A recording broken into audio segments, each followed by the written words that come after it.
Hello, I am Adam Yeager. I am the writer and director of There's a Body Behind the Couch.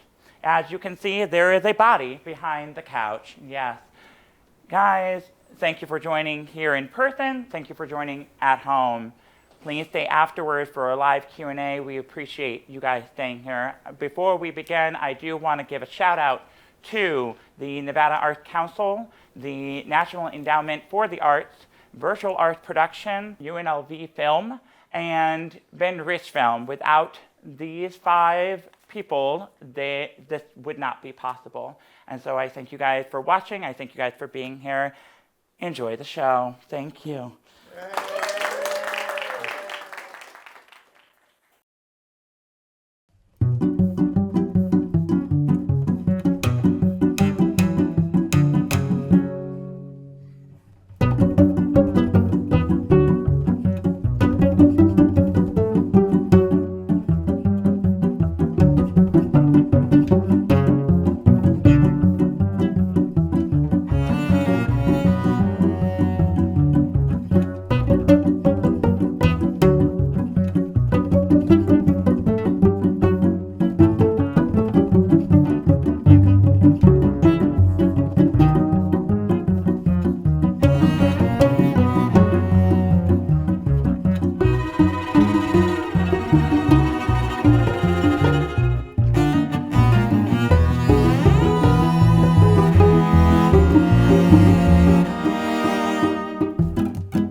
There's a body behind the couch.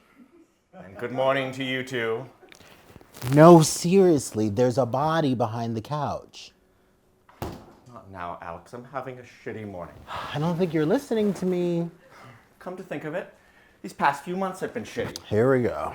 First, I got dumped by my boyfriend. Then I had to move into this apartment. I could barely afford rent. Which reminds me, I got fired, so I can't afford anything. You got fired? When? Literally just now. Some young teenage assistant called to tell me I've been let go. Ooh, that sucks. Yeah, tell me about it. My boss couldn't even tell me in person. Well, here's something that's in person. I guess that means I'm job hunting today. You're going to be doing more than that today. This is serious, Alex. What am I going to do? Come here.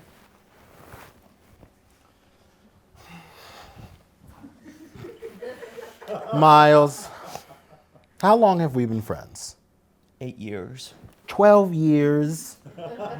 And in those 12 years, I have seen you struggle.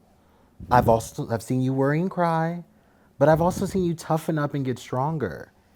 You can take a bad moment and make it good. You always have. Just because you have one bad experience doesn't make it the end of the world, because it can always get worse. What can be worse than losing your job and not being able to afford your bills? How about there's a body behind the couch?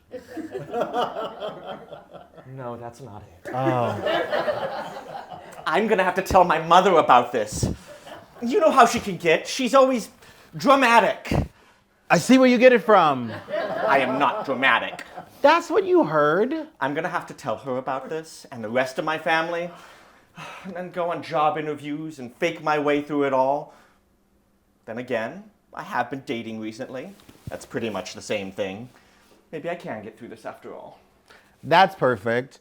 Go on job interviews like you do dates. Problem solved. But what if they don't want me? Like my dates. Oh my God. What if I get rejection all over the place? Is this what my life has come to? Just to be passed around and rejected by people who think they're better than me? I believe the phrase is better than I. You're right. My life is over. I don't think I said that. I'm gonna die alone. Speaking of dying, Can this get any worse? I can honestly answer that. What is it, Alex? You've been constantly interrupting me this entire time. I'm sorry my life is in shambles and you think you have something worse for me. Oh, I know I have something worse for you. What I've been trying to tell you for the past few minutes is there's a body behind the couch. What couch? Your couch. My couch. Your couch. What do you mean? There's no other way of explaining it. Look for yourself. See? There's a body behind the couch! I know. No, you don't understand. It's behind my couch. That's what I've been saying. Why is it here? I don't know. How long has it been here? It wasn't here last night. Who is it? Check. Oh no, I'm not going to check. Gross. But you expected me to check. Yes, this is more up your alley. What does that mean? You love weird things. You should check. Just because I like horror movies and scary stories doesn't mean I should investigate dead bodies.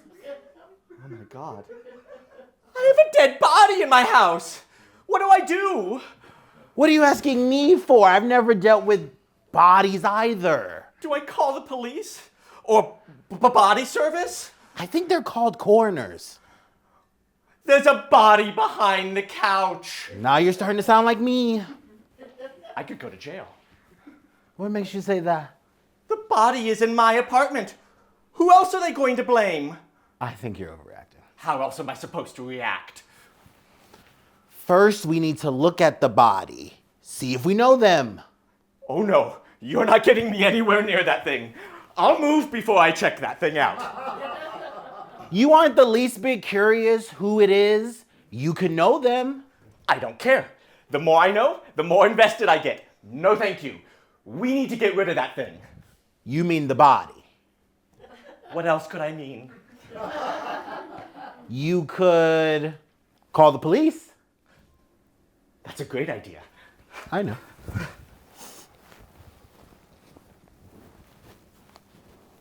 Wait. Why didn't you call the police? Why did you wait for me to wake up? That's a great question. See, it is in my house.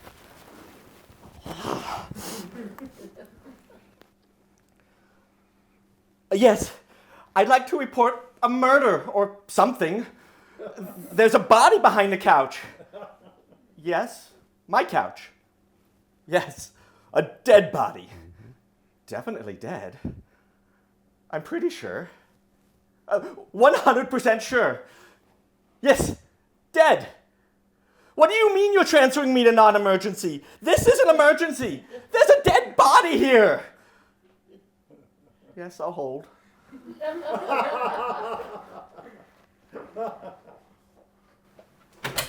Oh dear. I've had a terrible day. Wait until you hear about our day. Mother, great to see you and all, but I'm in the middle of a crisis. I'll say, you didn't even acknowledge my outfit or why I'm dressed this way. If you don't ask, I will. Fine. Why are you dressed that way, Mother? Well, if you must know, I was at an audition today. Oh, darling, it's a dream role for me. Only I can play it. I just know it. So why are you having a terrible day? I thought you'd never ask. I'm having a terrible day because of the body behind the couch. Not now, dear. I'm telling you about my day first. Okay, sure. A few weeks ago, I was sent the script from my agent.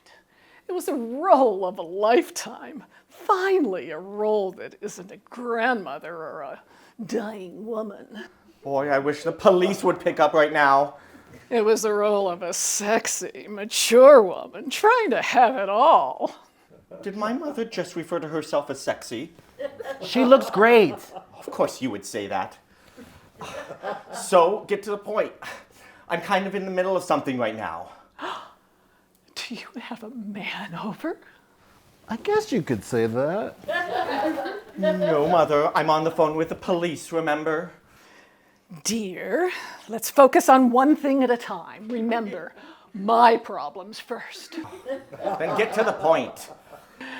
I dress in my sexiest outfit for the audition, and as you can see, I look hot, right? A question no mother should ask their child. And who's in the room but Gladys McKinley, the oldest woman in town, being chummy with the directors.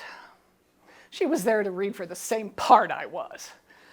There was a rumor going around that she was sleeping with the directors. Were those rumors started by you? I may have said something out loud for others to hear. I didn't want her to get the part. I was the one who looked sexier. Mom, that's kind of a double standard.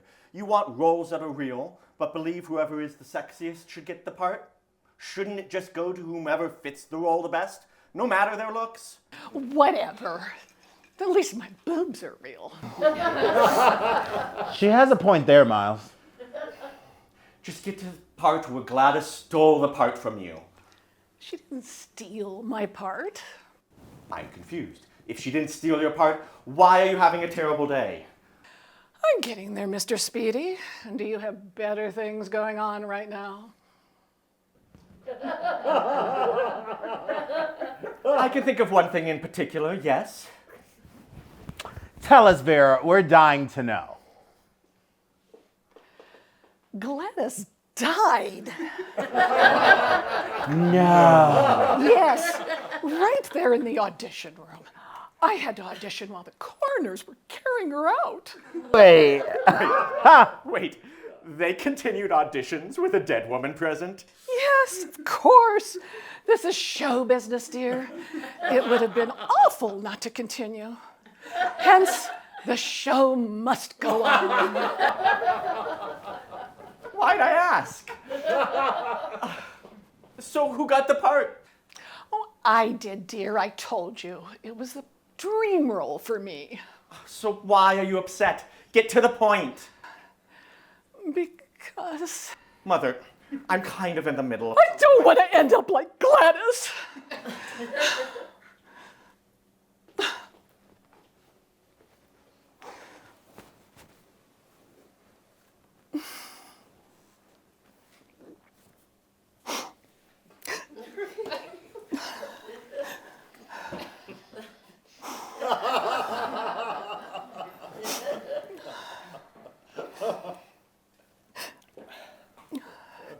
It's hard getting older. You don't think it's going to happen to you. You become busy every day as you try to fill the time up with hobbies, work, cleaning.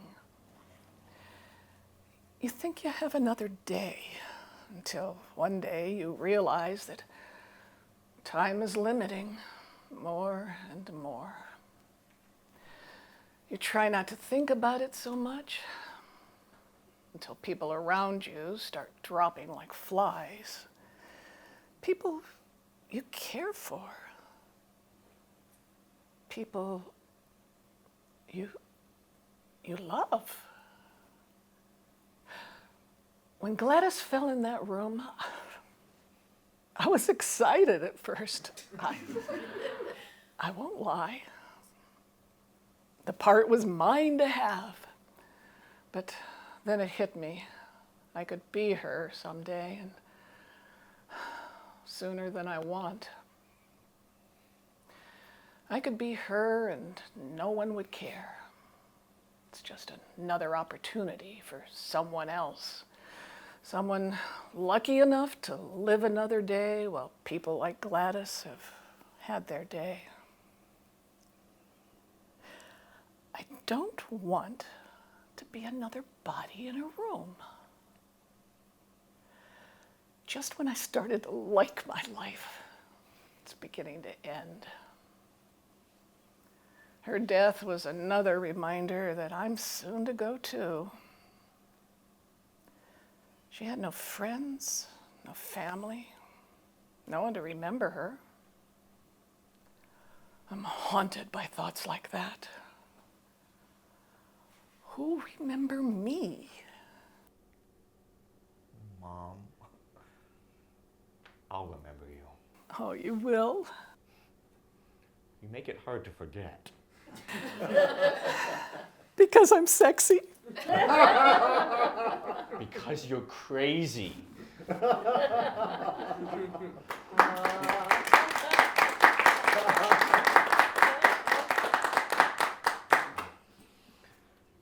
Look, I'm glad you got the part.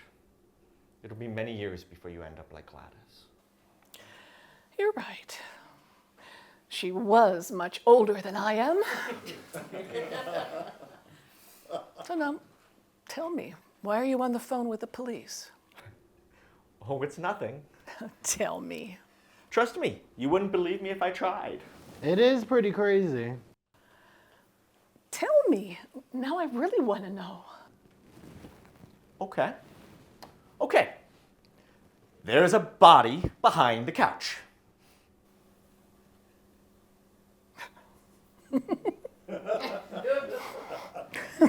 You're pulling my leg. I'm not joking.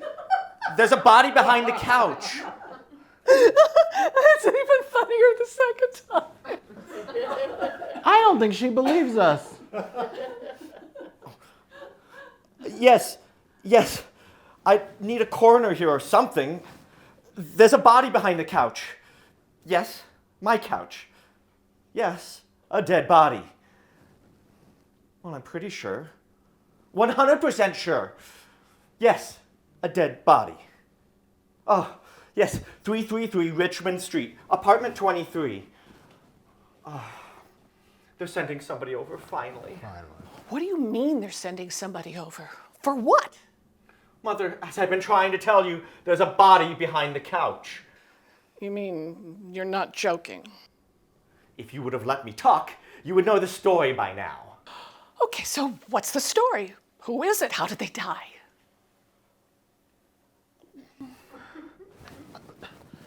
I just found him there. Well, okay, maybe I don't have a full story right now. You mean you don't know who's the body?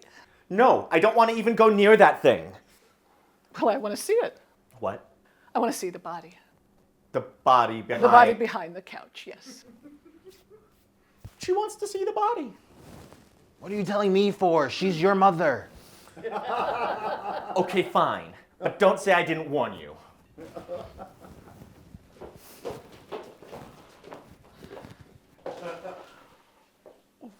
What am I looking at here? What do you mean, what are you looking at? It's a body. Okay, but what's it doing here in your apartment? That's what I want to know. Honey, is there something you're not telling me? About what? Who is this body? I already told you, I don't know. And that's what worries me. What are you talking about? I worry about you living alone. All mothers do. But you're different. You're living alone, and now you have dead bodies behind the couch. It's every mother's nightmare. I seriously doubt dead bodies behind couches is every mother's nightmare. You should move in with me. What? No. Ooh, can I move in too? Not helping at all. Look, Mother, I'm fine. I'll be fine. Miles, I know you. You're not fine. This is hard. It's all hard. Let Mummy take care of you. I'm not moving in with you, Mother. Why not? It'll be nice having a young man in the house again. I wish I had one. I can't believe you right now. Me? What am I doing? Oh, nothing, because my great mother can't do anything wrong. She's super perfect. Yes, and? You come in here complaining about your day. I try to tell you about mine, and do you listen? No, you never do. When I finally tell you about my day, you try guilting me into moving back in with you? Really? That's your reaction? Okay, fine. I will try to react more properly. Okay? Thank you. Of course. I'm your mother. I react perfectly to every situation you face. No need to worry. I will help. I really appreciate that. So, have we called the police? What do you think I've been doing this entire time you've been telling me about your day?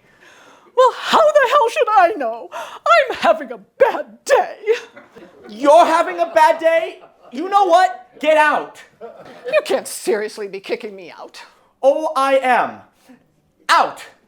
I'll deal with this myself. Hey, what about me? Fine. We'll deal with it ourselves. But Mother, you have to go. Okay, fine. I'm going. But I'm calling Dr. Becerra. Mother, for the last time, I'm fine.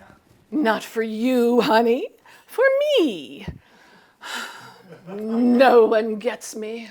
Out!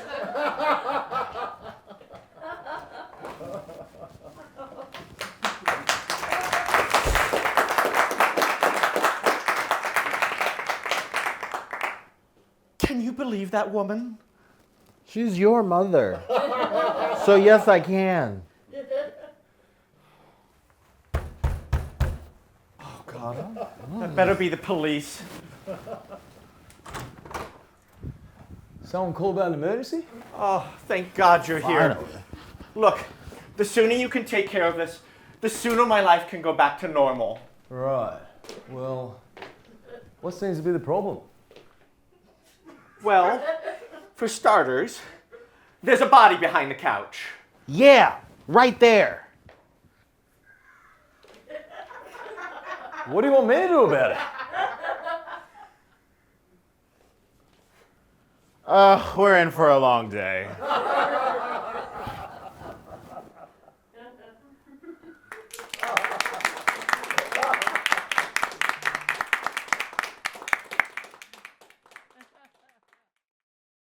Hi, it's time for your favorite thing in the world when you're watching a show, intermission. It's time for you to go to the bathroom. If you're already there, good for you. It's time for you to get your drink, get your snacks, get everything you need. I'm here to talk to you for 2 minutes or 3, depending on how I'm feeling. What did you think about that ending at Act 1? Do you think the police will help him? Do you think that he won't? Will the mother return? That is a question. That is a question I ask myself every time my mother comes over, and when she leaves, I wonder, will my mother return?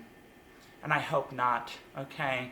Yes, now, when it comes to a body behind my couch, I don't know about you guys, but it's an inconvenience, yeah, because then I can't actually drink the coffee I want, like the coffee I want for the intermission that we're in right now. Don't forget, you're in intermission right now. And I am talking non-stop, unscripted to you as you're in the bathroom, or in the bedroom, or in the living room, or at your friend's house because you're bored. What are you thinking about this show? Are you liking it? If you are, please share this with your friends and your family. If you're not liking this, please share this with people you do not like.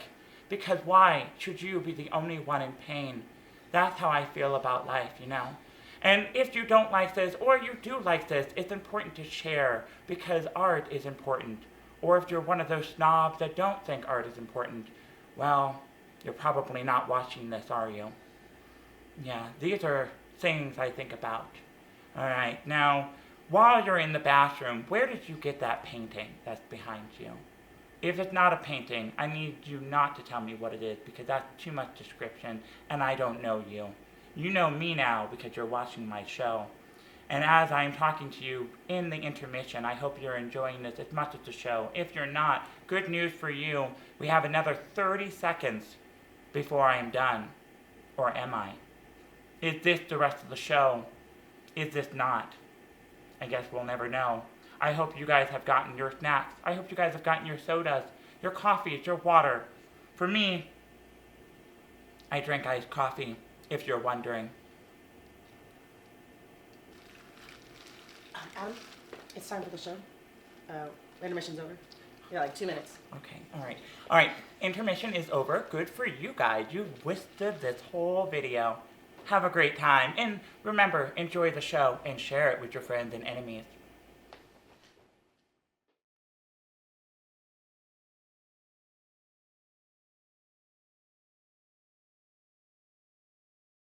What do you mean, what do I want you to do about it? I tell you there's a body behind the couch. A dead one, I might add. And you're asking me what I want you to do about it? Yes. Get rid of it! There's no need to get hysterical. I think there is. You're a cop and you're not dealing with this. Well, it's not my job. I don't believe this. I tell you there's a dead body behind the couch and you won't help me. I'm not saying I won't help you. Good! Then get rid of it, please! I can't. Why not? That's not my job. Then whose job is it? The coroner's. Look, I told the operator about my situation. Right, the dead body. Yes, the dead body, and they sent you. Why? I don't know. I'm not the operator. I'm a police officer. I know that! Look, okay, let me walk you through this. I have an emergency. It doesn't look like an emergency. You just have a dead body. That's an emergency! This is where our tax dollars are going? Look, I get your dilemma, but I can't help you. It's not in my job description to move bodies. That's the coroner's job. You can call them up and ask them to take care of it for you. But why can't you call them? Because it's not Your Your job, job. I get it. See, you get it now. How are you an officer of the law? I applied for the job. Wait, Officer Wiggins. Officer Wiggins, you have to help me, please. This body has been in my apartment all day. I just want it gone. Look, I'll do anything. I'll, campaign for you to be sheriff in the next elections. Yeah. I'll donate to whatever charity you want. Just please, help. Okay. I'll try my best to help you what I can, but after that, I'm leaving. Please, sit down.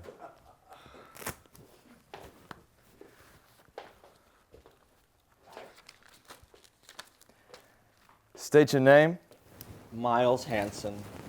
Miles Hanson. Mr. Hanson, how do you know the victim? Wait, officer, am I a suspect? You do have a body in your apartment, so yes. How do you know the victim? I don't. You never met the victim. Well, I don't know if I have or not.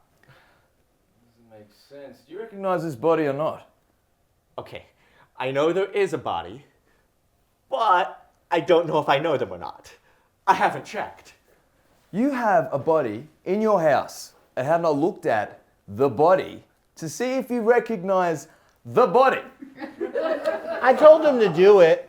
Look, I don't want to look at that thing. The more I know, the more attached I get. I can't do it. Do you at least know where the body is? I already told you the body is behind the couch. This couch. Oh, he's good. It's the only couch in the room. This investigation is going great. Look, without a proper profile of the victim and lack of evidence of what happened here, my work here is done. Done? What? Done! Wait. Wait! How could we be done? You asked me like 3 questions, and now we're done? There's no foul play here, and you don't even know the victim. I told you I haven't checked. And you want me to do that? Yes! It's your job! Please, you have to take care of this. Look, I'll do anything. I'll go out on a date with you. Just get rid of this body, please. Robbery won't work on me. I've already been given my final warning on that from the chief. But here, My God. here's the coroner's number. They'll help you with your body problem. If you get Carla, she'll help you out. Her and I dated once. How are you a cop? I told you.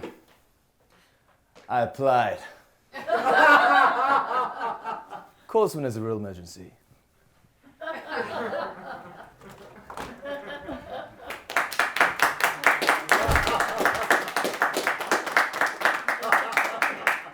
But this is a real emergency.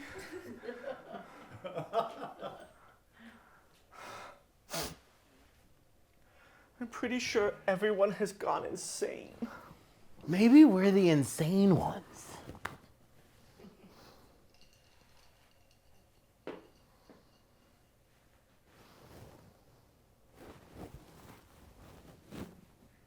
Aren't you curious about who's behind the couch?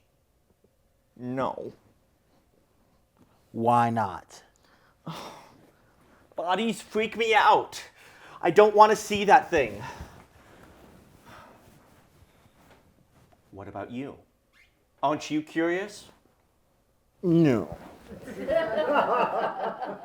Why not? That's another great question. It's not my house.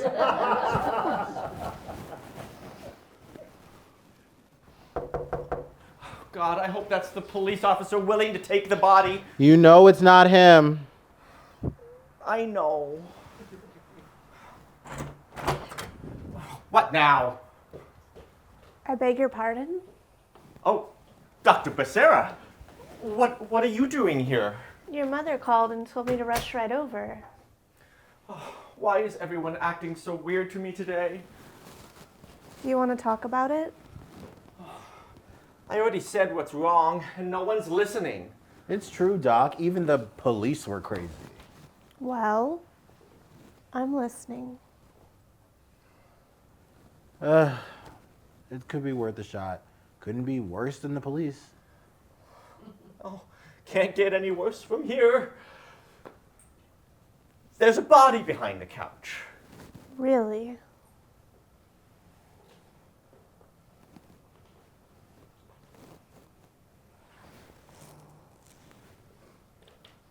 Tell me more about it. There isn't much to tell. There's a dead body. End of story.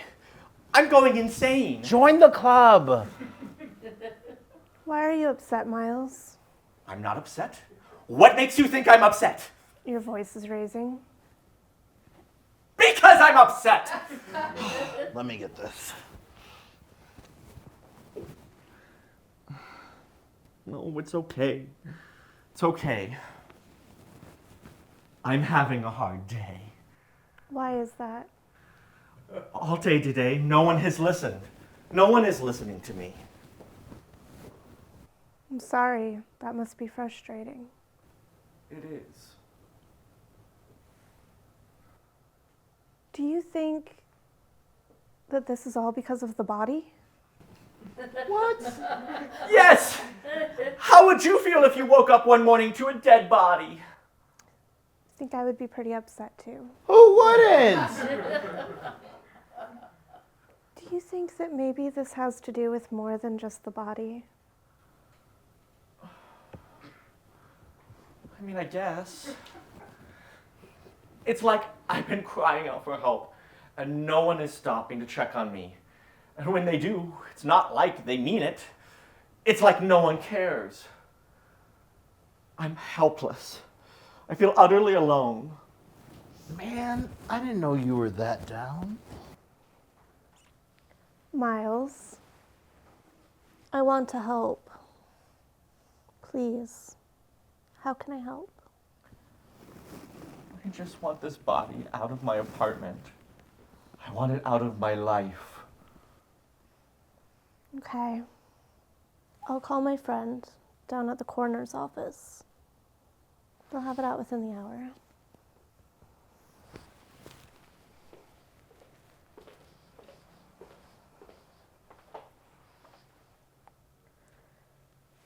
Are you sure that's what you want?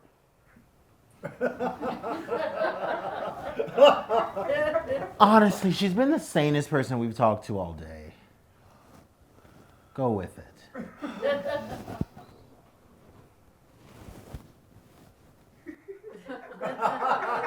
Okay. Then it'll be done.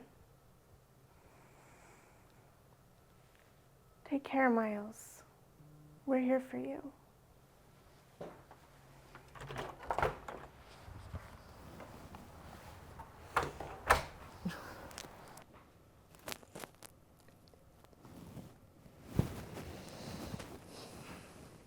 You okay? Yeah, my emotions have just run wild.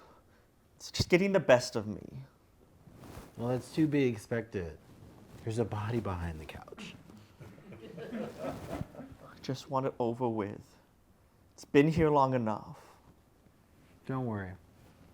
It'll go soon.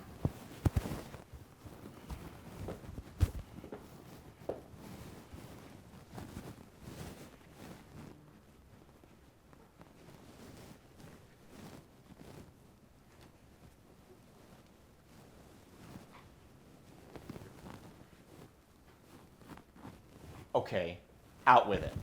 What? What? You're acting weird. I already have a dead body. I can't handle any more weird. Fine. Aren't you curious who's dead behind the couch? You may know them. I already told you I didn't. I don't want to have an attachment to whomever this is or was. What about you? Aren't you curious? No, it's a dead body. I'm scared to look. But you wanted me to check. So you can tell me who it is. Fine, you really want to know? I think it's about time we check. Fine, I'll check, okay? Yeah, okay. The things I do for you. I know. You better be careful or people will think we're a couple. You wish. The moment of truth.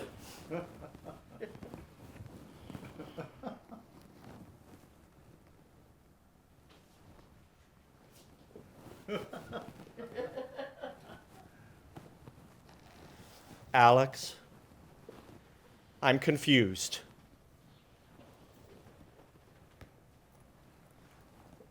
There's nobody behind the couch. Maybe the body isn't behind the couch. Where else could it be? Let's go back to the question I've had since the beginning. Who is the body, Miles? Alex, I don't have time for this. I've made a fool of myself. I have to call my doctor and apologize. Miles! Who is the body? Don't make me say it. Who? It's you, okay, goddammit. You're not really here. I get it. And where am I? Jesus, don't make me say it. Please, let me help you. You're not, okay? You know, I thought I was making real progress, you know? After your funeral. I thought I could just pick up and go and move on. And then today happens. What was today to you, Miles? I don't want to play your games. It's not my game to play. It's yours. Then I don't want to play it anymore. Miles, we've made it this far. Please, let me help you.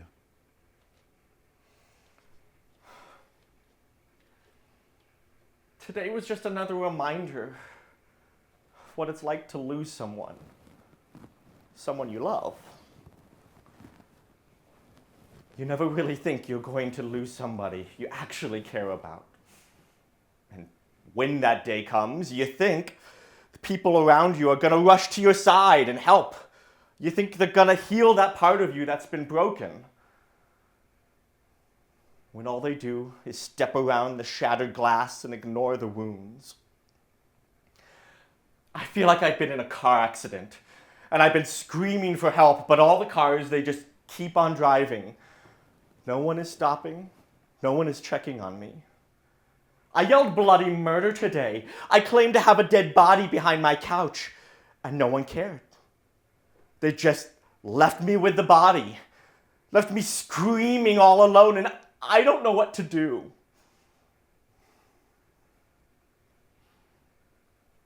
A piece of me died when you died that day.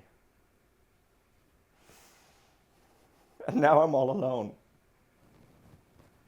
Maybe that's why I did what I did today. I thought for one moment everyone was going to get out of their cars and walk through the broken glass and find me.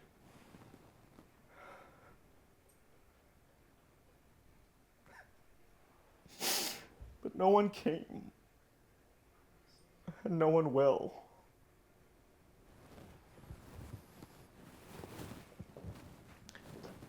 Grief is a tricky thing for all of us. We all experience it and yet never know how to act when it happens to us. They say that time heals all, but no matter how much time passes, you always remember. Maybe we're not supposed to know how to handle it. Maybe we just need a day like this so we can figure it all out on our own. But I don't want to be alone in this life. Isn't that what life is? Aren't we all facing our own lives? It's what you make of it that makes life have meaning. Whether it's the big things you do or small, every day only happens once. Isn't it time you start living yours again? For you? For both of us? I'm scared. What are you scared of?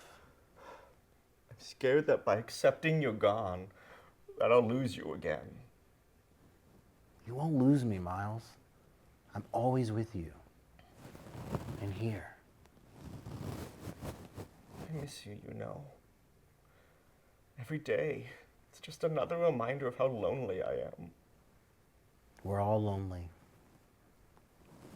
Everybody just handles it differently. I love you, Alex. I love you.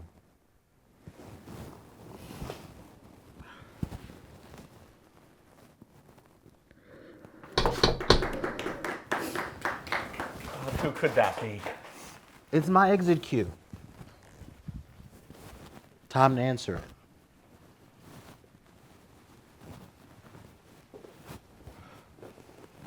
Will I see you again? Of course you will. You can't get rid of me that easily.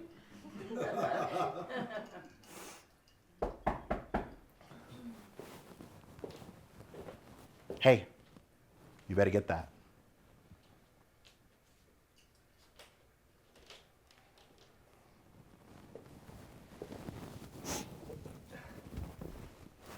Alex, before you go. Never mind. See you, friend.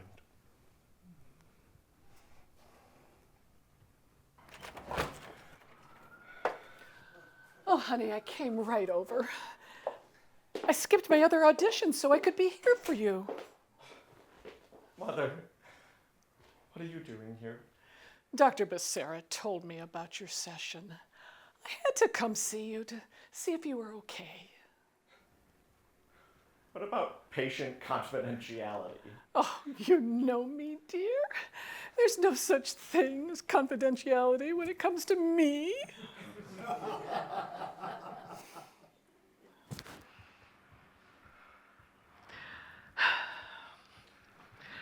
I think that is the first time I've seen you smile since. I was worried about you. I had to call Dr. Becerra. I know sometimes I don't know what you need or what to do, but you're my son. I just want you to be happy. I will be, one day.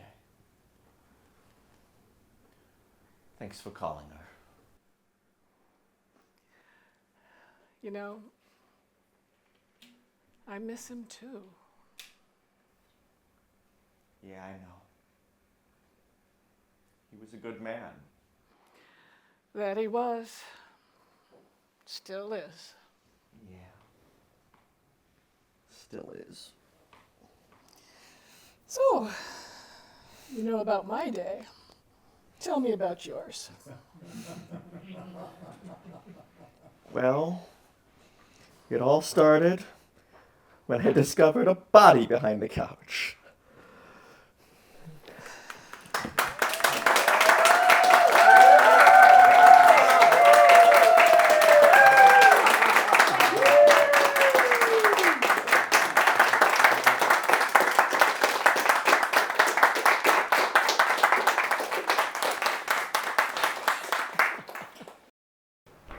Everyone, please put your hands together for Amanda Bonhomme!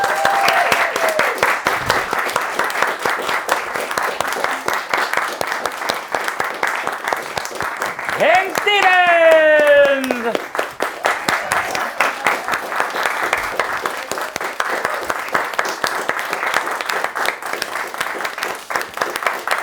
Ellen Richards!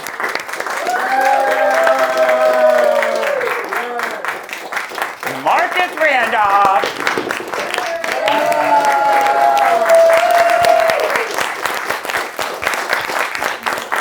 And Benjamin Richards.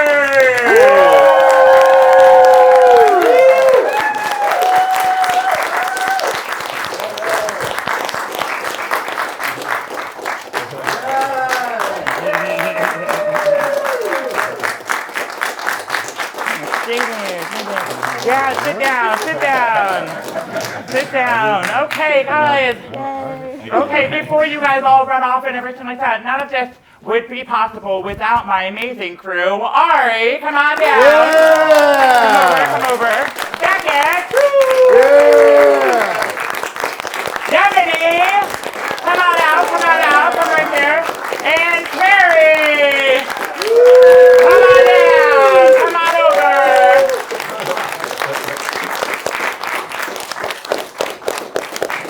This amazing crew together, we put this on together. Guys, before we end tonight and everything, and before we do our Q&A, I do want to say one last thing. This show, so now that we know the whole show and there's no spoilers anymore, this show was written for my dear, dear wifey, Alex Becerra.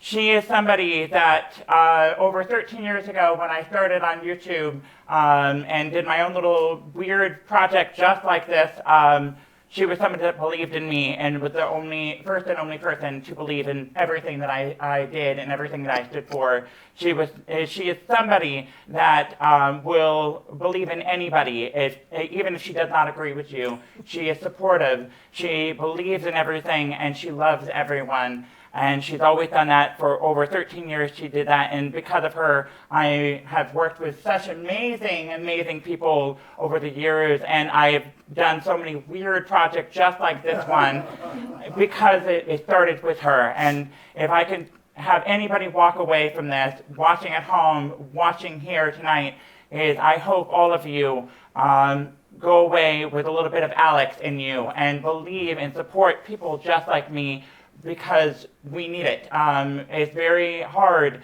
and it's very scary to do something new, something that's never been done. And with people like Alex Becerra, it happens, and it can happen. And in a world that we live in now, we need more Alexes in our lives, and I hope all of you guys will walk away with a little bit of Alex in you and believe and love and support every single person, even if you don't understand what they're talking about.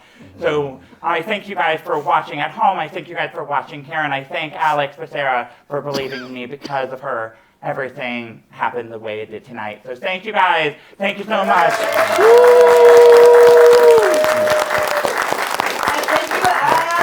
Thank you, Adam! Yeah.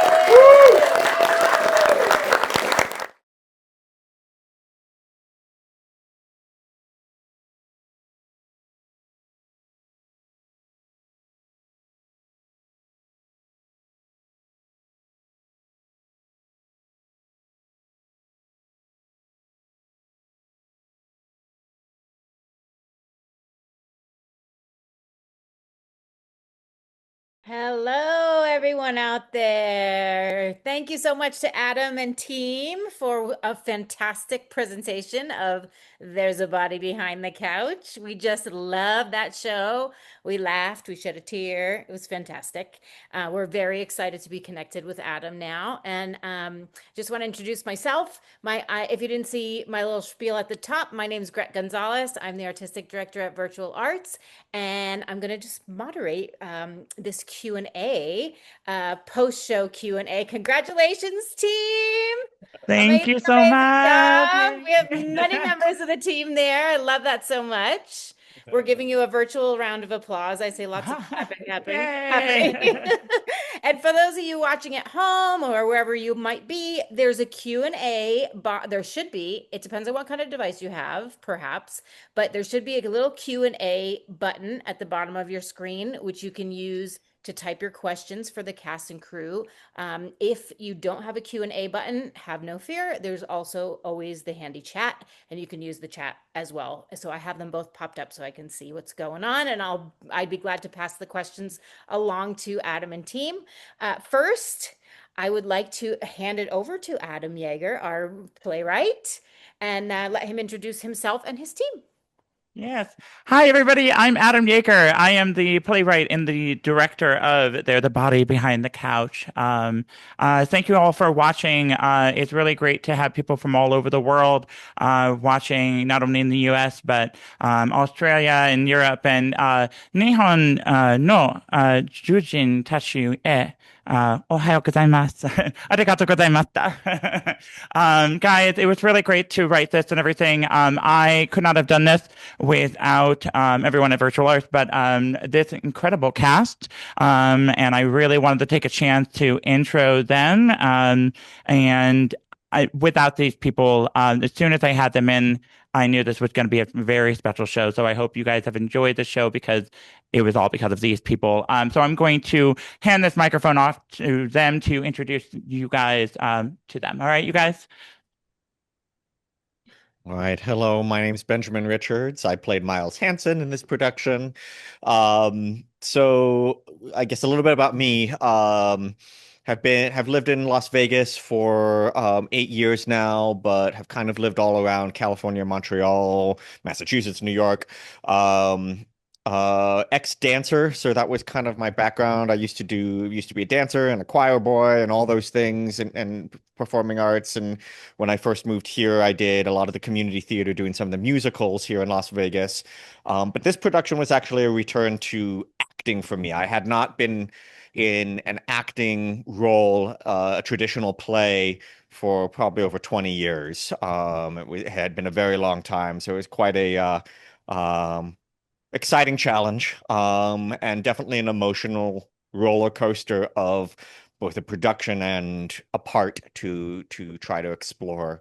For a day job, I work at UNLV as the marketing a media manager running a photo and video team. So video production is my specialty.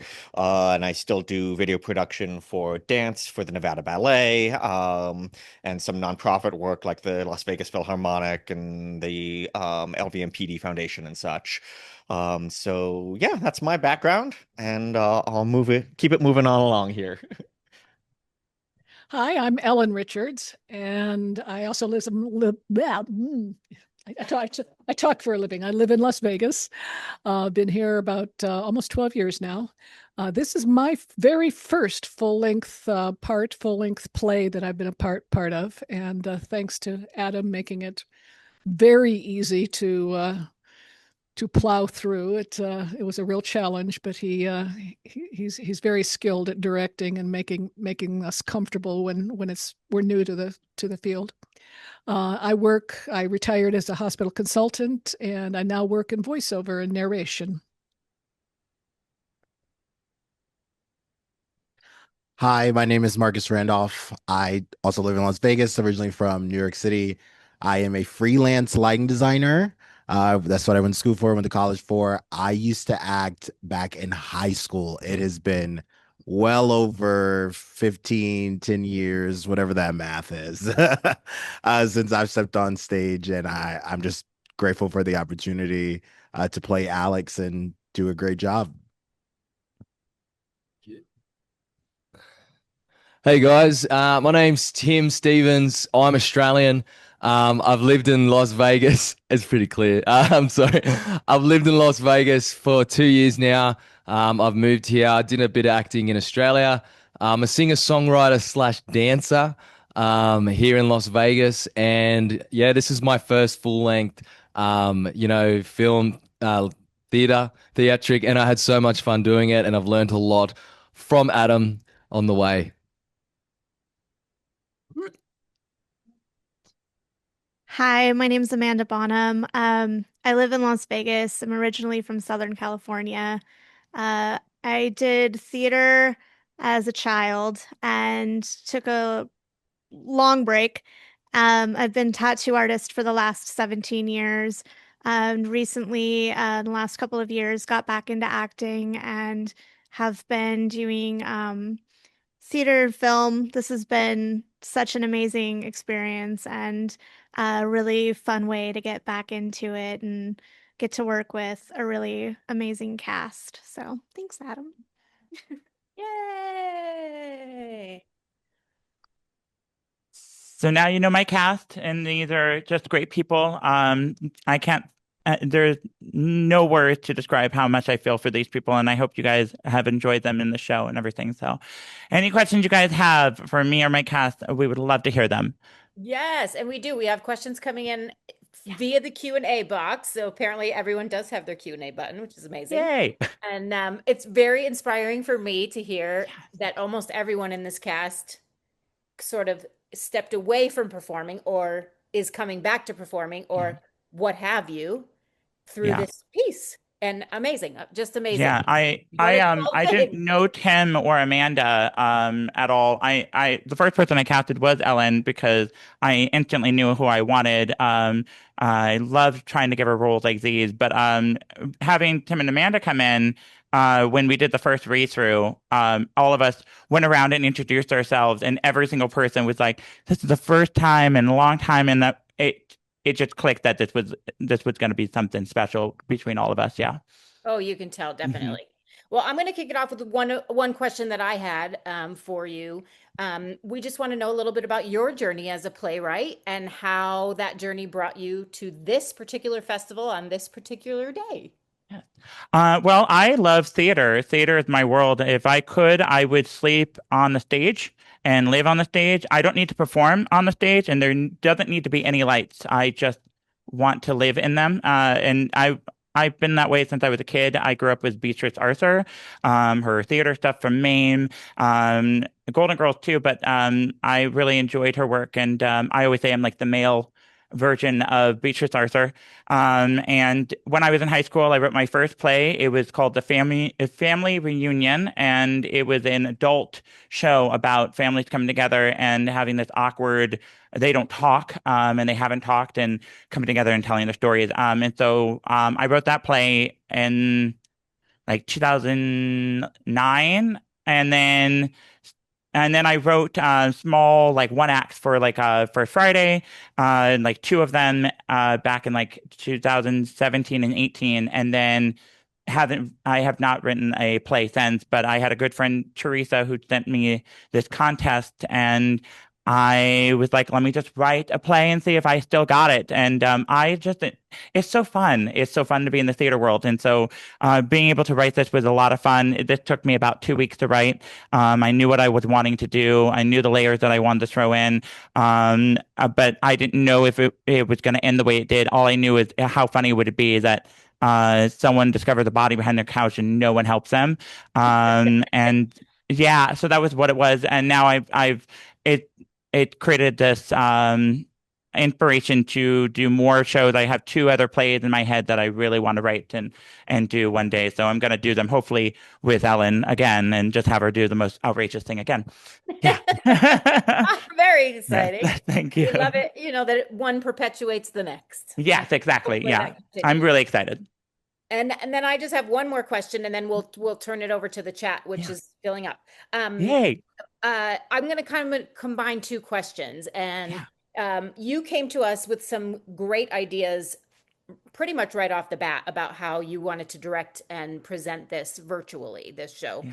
And you immediately knew that you were going to bring in some people that you have in your life that have a film background and kind of approach it in a more cinematic way, yet still live theater, which sort of is what virtual theater thrives as, a sort of combination of the 2. And so maybe you could talk a little bit about what challenges the virtual platform brought to you and what inspirations it brought to you. Did it give you any freedoms that the regular, 4-walled stage does not?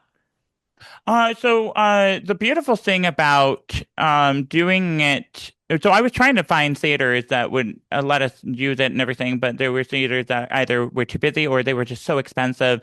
And I really wanted, if I'm going to spend any money, it's going to be on these people. And I love these people so much. And I think the beauty is any theater person that knows, like, normally you're in a rehearsal space. You're not in the actual space you're going to be performing in. So sometimes you're at people's homes or you're in like a rehearsal hall or something. It depends on what's available to you during those times.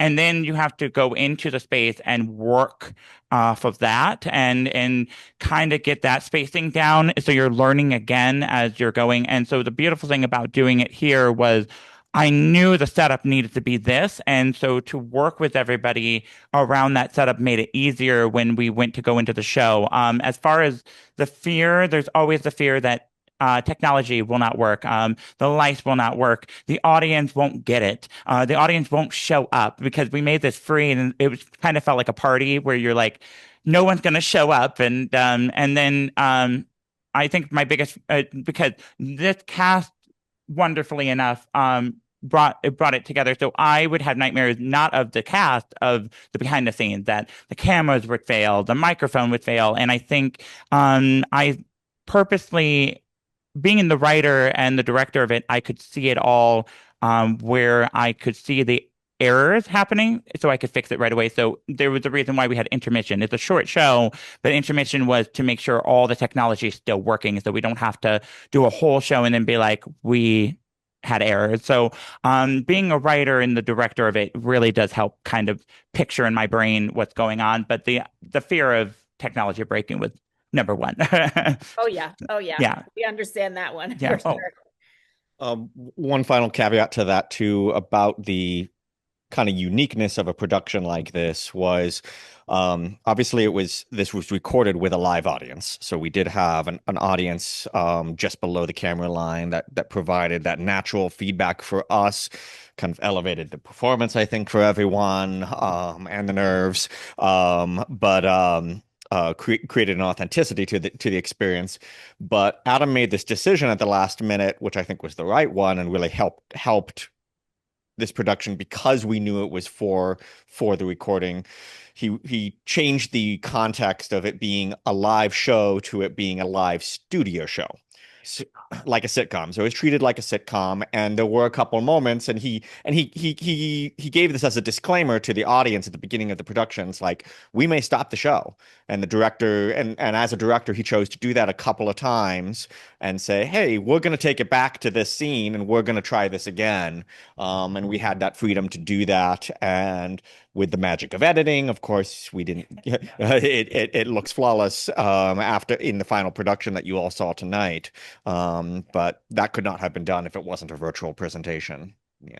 Yeah, I think directing, like, and especially this kind of show, like directing, you have to read the room, you have to read the cast, and you have to read the writing's on the wall. And if you can do that, because sometimes you can get in your head that it's going to be great anyways, and you fall in love with it so much that you think nothing's going to go wrong. And if you're aware of what's happening, and you can see, like, they were leading up to it. I could see they were very nervous. And as soon as I was like, sitcom idea, um, it's like everything changed. It was like night and day. They still had all the lines down and everything. They still were trying to memorize, but they were able to come in without this fear that they were going to fail. So never let them fail.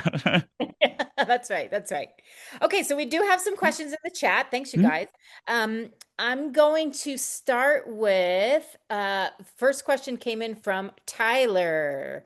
Who is the inspiration behind the mother in the show? So I guess I will direct that to the writer. Oh, yes. Okay. Sorry. So the mother inspiration is from my own mother. I love my mom a lot, but my mom is kind of like is Debbie Reynolds meets Goldie Hawn. And I'm sure she's going to beat me up later for saying any of this, because she loves us all very much, and she loves her children. And she's a great person, and it's just sometimes I got my dramatics from my mother, and she does like the spotlight. And I wrote the mom first. I was like, I really want Ellen to play the most outrageous character I can, and then when my friend passed, my mother straight up was like, "Oh, it was her time," and she would say random awful things during that night that was like, "Maybe wait to tell me all of this later." And so, but she meant well. She was trying to our whole family. We tried to alleviate tension and try to make everyone feel comfortable, and we put on this host show, and so that was what it was. But I love my mom a lot, so yeah, it's from my mom. Yay for moms. Yeah. Okay. I'm gonna actually direct this one to the actors. And actually probably all of you can answer. I think this is Rianne asked, and maybe you can all say one quick thing so everybody gets a chance to talk. What detail about your character did you hope that the audience noticed? What detail about your character do you hope the audience noticed? And since Rianne didn't direct it to anyone in particular, I'll have y'all answer.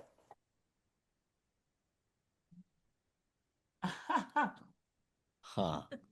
I mean, it is a great question, but I'm having to think about that one. If anyone comes up with something before I got it, I you was got gonna it? say, go ahead. You can pass the mic around, right? Mine's I guess the most logical, the most one that makes the most sense in my head. The detail that I was hoping that people didn't get until later is that I was the body. So we'd love to hear and see in the chat or what have you. When did you know I wasn't real or I was the body? Yeah, let us know in the chat. When did you figure it out? I'll tell them later. No wrong answers. No wrong answers. That's No wrong right. answers. And I think tag teaming on that, I think a detail that I tried to portray, and I hope people noticed, was that every once in a while I was wondering who Miles was talking to, and was a little bit, doing a side eye, wondering what was going on. So hopefully that came across. If I can give away a bit of the structure, Whatever you want to give away. so I just talked about my mother, so I'm open. yeah, so something that Adam shared with me early on in the process after we had done our first read through was that Miles, my character in each scene, as he encounters each individual, the mother, the cop, the therapist, each character represents one of the 5 stages of grief. And so there's denial, there's anger, there's the other ones. There's bargaining, depression, anger, denial, and acceptance. Yeah. And so each one, I'm so sorry, is denial is you, anger is the mother, bargaining is the cop, depression is the doctor, and acceptance is the friend. And so I think that would probably be something that was intriguing, how much that came through, as my character encounters all of that and then has to break down in the end. Oh, yeah. What was the question again? What detail about your character do you hope the audience noticed? I guess just maybe the inner conflict of being someone's therapist and being a professional, but also the position of caring about the person that you are trying to help, and especially in a situation like that. I just hope that came across, the care from Dr. Becerra for him. Mine comes down to one word, and that's comedy. Honestly, just to make people laugh, and the arrogance in the cop, and just comedy. That's me. I love that. That definitely came through. Definitely. Okay, brilliant. Okay, and the next one says, bravo, Adam. So we're also getting some comments here. There's lots of congratulations, you guys. Lots of yay, amazing. Love you, Adam. So proud of you and everyone involved. Love you, Alex. So lots of feedback coming in too, not just questions. This is for Tim. Tim, do you know how proud the angels are of you? Thank you very much. Yes, I do. Thank you very much, Angels. Thank you. All right. And actually, Tim, there's another one for you right after. If your character had a theme song, what would it be, Tim? Probably Bad Boys. That's perfect. Perfect answer. Next, what was the inspiration for this production and storyline from Chelsea? Oh, okay. So my friend sent me a playwright contest that Virtual Arts was doing, and normally I think of a line. I was trying to think of what kind of a story I was wanting to tell, and I had a play in mind originally, and then I was in my car one day in traffic, and I thought of a line of like, "Oh, there's a body behind the couch," and like. That was just the random line that came in my brain. Yes, that's how I work and think. And then literally I was like, where could I go with that line? And it literally became I can make it about a man, because I think we all in our lives were struggling with our own issues and no one listening to our issues. And so I really wanted to write a story about a man who clearly has an issue and just even the biggest issue, no one cares about. So that's what it was. It was literally, I just thought of a random line during traffic and was like, I should do that. So that was it. I love that. You gave yourself a writing prompt. Yes. And I'm also going through grief right now. So, I mean, it was also like, oh, let me write this down and think of where I could go with it. Absolutely. Mm-hmm. Lovely. Okay. We have one more for Tim. Yeah. If there was one thing you wanted people to know about you, what would it be? This is from Sammy. A thing about me that people didn't know. Oh, it's a good question, Sammy. I can speak like Donald Duck. All right. Okay. I do impersonations. You gotta give it to us. That's the first thing that popped into my head. I'm sorry. That's a good one. That's great. Now we know. And if you see him out and about on the strip, ask him for the best impersonation he's got in the moment, and he'll give it to you. It sounds like. Okay, this one's back to Adam. What was the decision to do, or maybe somebody on your team? What was the decision to do multi-camera angles?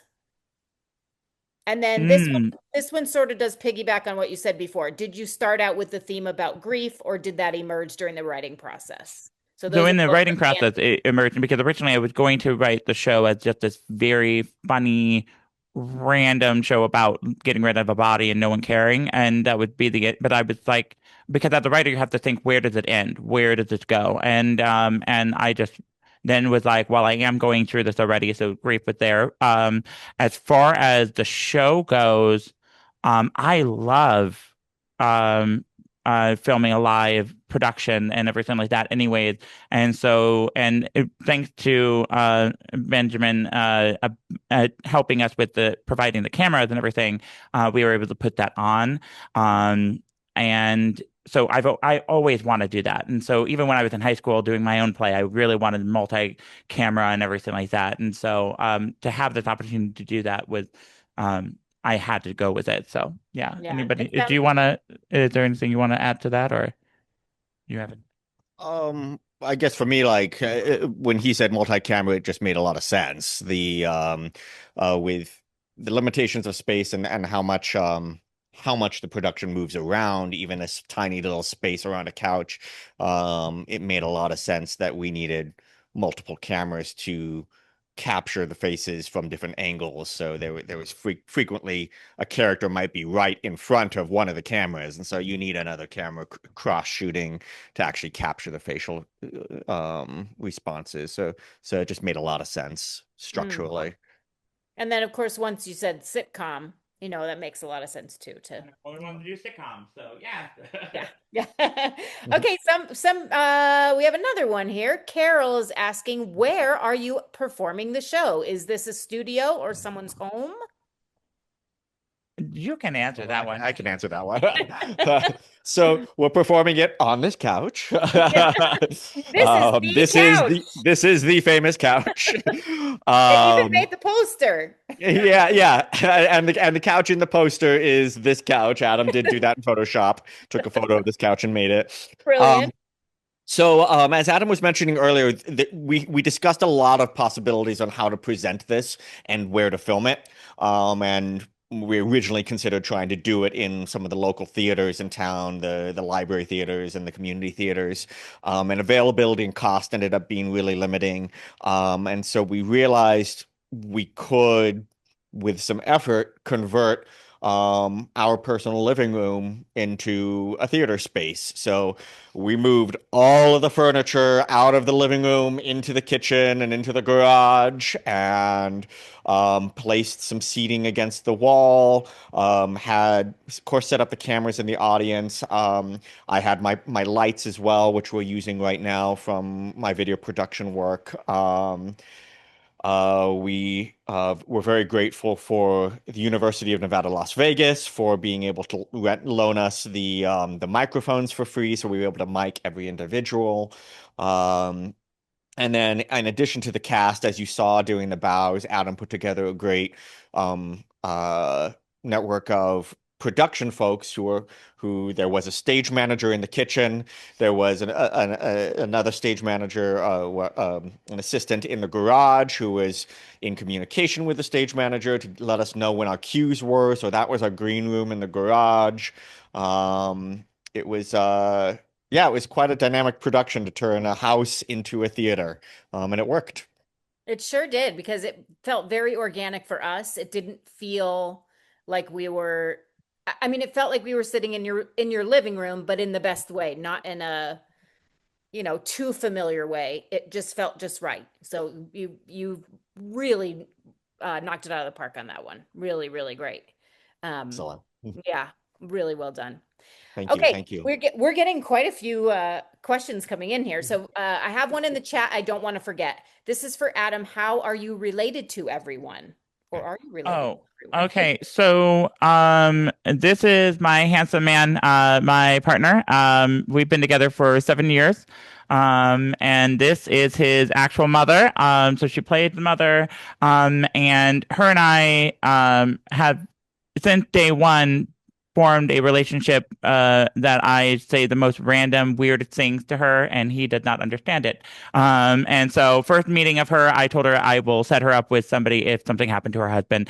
And then after, since then, I told her she needs to act, and I'm so happy she's here. So that's how I know. She's like my in-law. Okay, so that's how it goes. Marcus, this beautiful, beautiful creature right here, I met him when me and him were dating.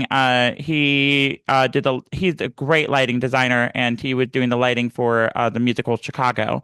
And he said the funniest line about the actors that were happening on stage, and I knew I had to be friends with him. Yeah, you don't remember the line, but it was a fun line. And what? It was sound check. Yeah, it was during sound. But during sound check, the actors in a musical, you have to do sound check for the microphones, and they were like, "Sing a song," and all the actors were like, "I don't know what to sing." And his line I heard him say was, "Isn't this a musical?" And like it was just, it made me die. But he is just a great person and a beautiful soul. And then Amanda, I put out auditions for, and she sent me her tape, and immediately I had to put her in. I told her since day one that she reminded me of Melanie Linsky, and I still keep telling her this over and over. And then Tim, he is this gorgeous man, and I thought when he was interested in acting in this show, I was like, oh, he's just a pretty face. I don't think he can act. And he literally sent me this video, and I was like, yes, you have to do this. And I was like, please do this. And so I met these two, and I just love these two as much as I love these three right here. So that's my relationship with them.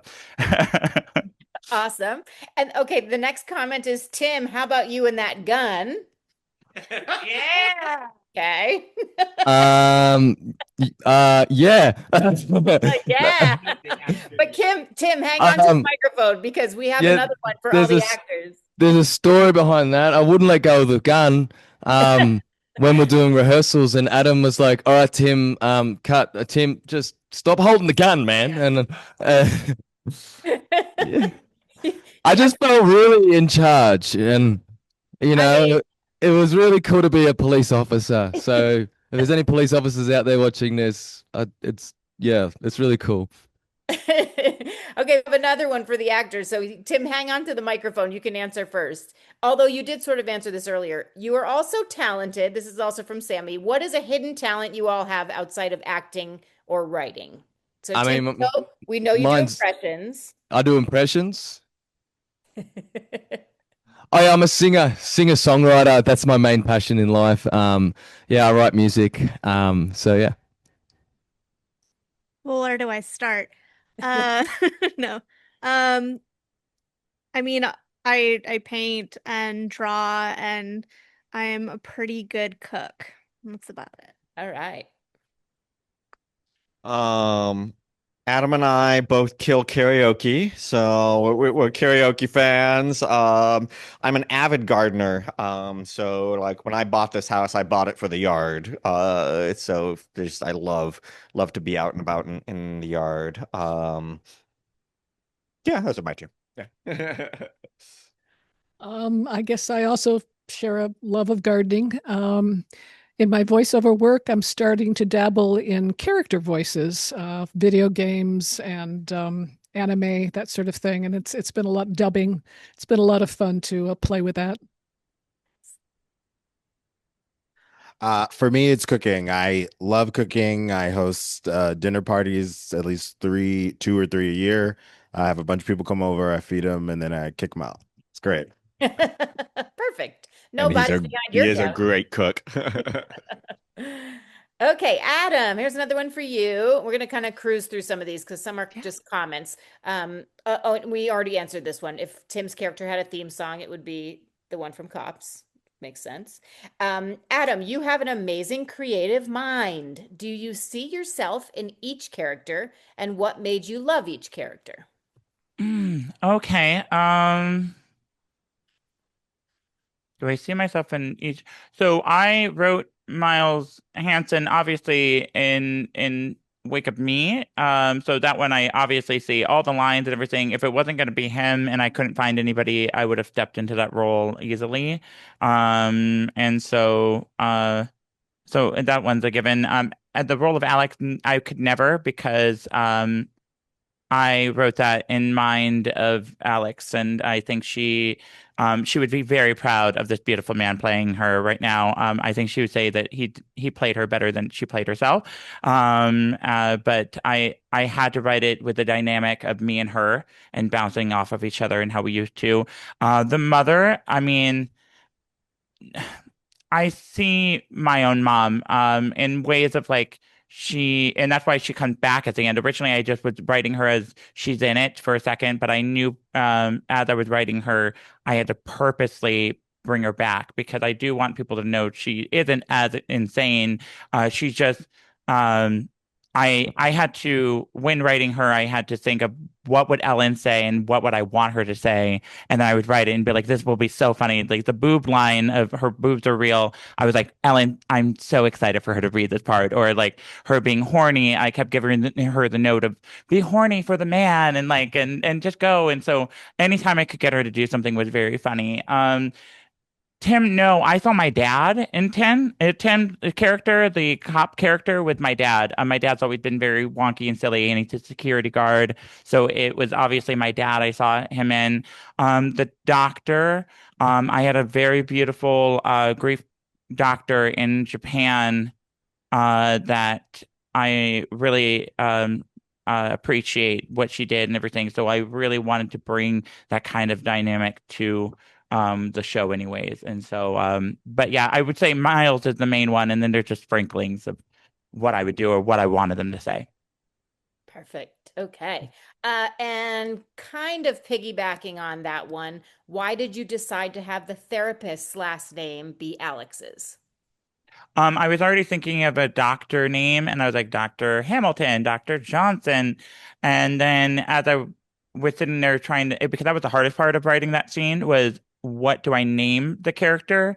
And I knew I wanted a woman, uh, and then as I was sitting there looking at the script, I was seeing Alex's name, and I was like, okay. And no one really knows her full name because she goes off of a different name in real life.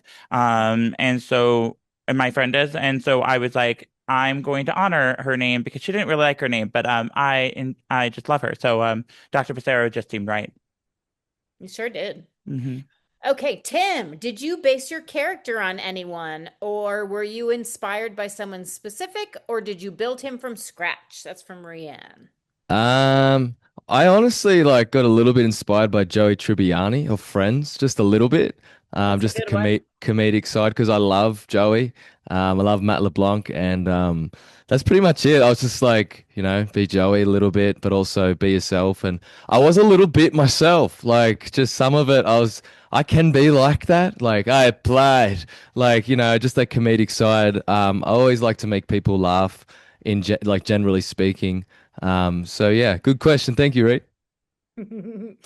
And a couple comments from Carol. Carol says she's recognizing the bookcases and some of your trinkets, so she thought maybe she knew where you guys were. And also, very glad you all came back to theater. Keep going. You are all very talented. Agreed, Carol. All right, this one is for Adam. Will you recast your next play with the same actors? Ooh, no pressure, Adam. My next play, like the next play I'm writing, as far as that goes, there is right after we wrap this show, I because I wrote the doctor role very small, but no one knows how great this woman is, and she's just fantastic, and she's been fantastic coming in, and doing a role that is so small but so hard to do at the same time. I just love working with her. And I told her I really wish I could give her a bigger part. As far as when we were rehearsing, I kept going everywhere I go. I always find outfits for her, and I always am like, "Oh, Ellen would look so good in this and everything." And so I had this idea instantly after the show ended. I was telling her I want to write her a bigger part, and then I instantly hit me. I want to do a show that's about a mother-daughter duo over the complexity of mothers and daughters and their relationship versus relationship slash rivalry that they have to compete. And I want Ellen to play the mom, and I want Amanda, clearly Ellen to play the mom, and Amanda to play the daughter. And as soon as I said that, he has said, um, if I'm in it, just give me a small role. So yes, I'm going to work with as much as I can. Ellen, I will always give her lines, and I'm going to try to work with her as much as I can. So yes, the answer would be yes. If Marcus is willing, I will write him big parts too. But yes, I would love to work with them again. Every person I ever worked with, I love working with them. I mean, that's what it's about, right? Yeah, Gathering your tribe. yeah. Okay, comments flying in. Somebody's asking Tim, do you like the show Sushi Mango? Yes, I do. Sushi Mango. Sushi Mango is these guys who they're European and like they're like Italian and they intimidate like they're like dude they're dads. Like it's hard to explain, but yes, you have to look it up. Okay. Australian show, yep. Monica is saying, Alex would have loved this. So proud of you, Adam. Same thing from Samantha. Adam, so proud of you. Love getting to see you. Oh, Amanda. Samantha saying to Amanda, so proud of you. Love getting to see you perform. And then let me see. Oh, yeah. And then someone saying, where can we find Officer Wiggins swag? I need a shirt that says, I said I applied for it. So apparently we can make some money off merch here, Adam. We're giving you some ideas for merch in the chat here. And then Angelo's asking, Adam, who is your favorite personal family member? Oh. Favorite personal family member. Angelo is asking that. Yes. It will always and forever be oh God, between my parents, but it's always and forever going to be my mother. I've always joked that and it's weird that I compare her to Debbie Reynolds and Goldie Hawn. I feel like me and her uh, if she dies, I'm gonna die, or if I die, she's gonna die right after. So it's like we are forever bonded. So it's my mother, of course. And then, okay, we have Tim and Adam. Would you be open to writing a theme song for a next play together? I have a feeling you're both going to say yes to that one. Well, he's a good writer, and songwriter, and so that would work. And then as far as like him and I gotta say, like having him come in every day for rehearsals, he was like a kid in a candy store. Like every time I gave him a note, he was like, "Okay, yeah," and like he was so excited to do it. And so, it's really really funny. So yeah, he would write the song, I'll write the show, and we'll do it. I love this. It's already happening. Yeah. And once again, this is a beautiful wrap up question, and it came in from two different people, Sammy and Andy, and sort of is related to what we're talking about anyway. Sammy says, what's next for you? And Andy says, what's next for everyone in terms of creative pursuits? So we're writing a theme song. We're writing a show about mothers and daughters. We know that part, but why don't we hear from everyone again, and then maybe Adam, you can close us out with what's everyone up to? Yeah. Beyond just work. Back to normally scheduled programming, right? Yeah, I think the thing that's been on my mind for a while now is actually trying to return to music. I've started to pay attention, try to look towards some of the local choirs to return to. Like I said earlier, I'm an ex-choir boy, and I really miss that experience, that kind of I don't know, it's actually kind of a spirituality for me, choir singing. So that I really miss. So that might be what the next place I perform. I love that. And for me, I just cut a TV narration demo, and I'd like to pivot that into booking a TV narration, possibly a documentary or a real life, like a real life crime story. Amazing. For me, I have two shows right now that I've done the lighting design for. I have just the repertory, and then also looking for some more acting opportunities. I feel comfortable getting back into it, so I'm really excited. We know a few people between this team and the virtual arts team. We know a few people. For me, definitely keep doing my songwriting. That's my true passion. Oh, I just love it. I wake up writing music. I go to bed writing music. And I'm definitely going to look more towards acting because I enjoyed that way too much more than I thought I would. I'm going to leave this as a core memory, this moment right now even. And, it's really good to keep this whole thing with me. So it'll be writing music and also looking more into more acting. Fabulous. Again, besides work, just this year, try to focus on, I've been writing a lot more sketch comedy, which has been a cool experience, and just try to get as many acting opportunities as I can this year and push forward with that. That's amazing. Well, like I said, we'll keep you all busy. Don't worry about Yeah. that. There'll be plenty. Yes.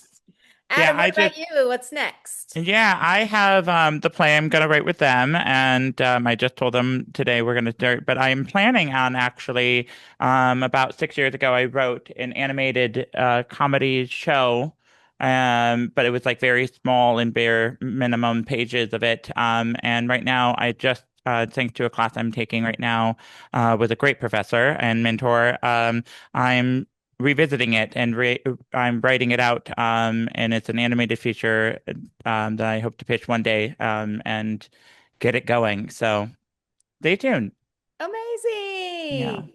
Thanks, everybody. And let me just Thank you. wrap it up by saying thank you to everyone who, first of all, came to the show, and those of you who stuck around and participated in the Q&A. We just love that so much. Virtual theater is tough because there's no real cast party. There's not even really a cast debrief. We just sort of sign off and text each other. So this has been lovely to sort of spend a few special moments after the show to learn a little more about you guys and about the process. And we just really appreciate all the time and beautiful respect and intentions that you've put into the festival this year. We just have loved meeting all of you. And like I said, we'll keep you close.